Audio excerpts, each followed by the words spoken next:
Dnes je 11. deň, proces chudnutia ide, povedala by som vo veľmi dobrom smere. Na raňajky som si dala čučoriedky z lesa, trošku smotany a na to med. Práve užívam magnézium, psyllium, zinok a vitamín C, všetko to nájdete na Brain Markete. Na obed som si dala mraženú zeleninu s vajíčkom, hnedú rýžu, proste taká rýchlovka. Na dezert som si dala opekané broskyne, na to mangový sorbet, škoricu. Asi vám nemusím hovoriť, aké dobre to bolo, že? Potom som išla odoslať zásielky, pobaliť to všetko. Na večeru som mala tieto vajíčkové mafiny, ktoré si môžete zobrať či do školy alebo do práce, kamkoľvek. Sú dobré aj na druhý deň. Dala som tam paradajky, losos, špenát, vajíčko a na to fetu. Fetu tam nezabudnite pridať, lebo je to taká detail, ktorá doladí chuť na maximálnej úrovni. Feta, keď sa rozpiečie, tak chutí trošku kozacinu, ale ja mám rada takú kozacinu, lebo ja mám rada kozí syr.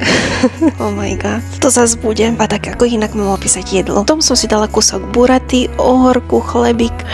Milujem jedlo. No a potom sme išli ešte do Decathlonu povoziť sa po večernej Prahe. Majte sa krásne, ahoj!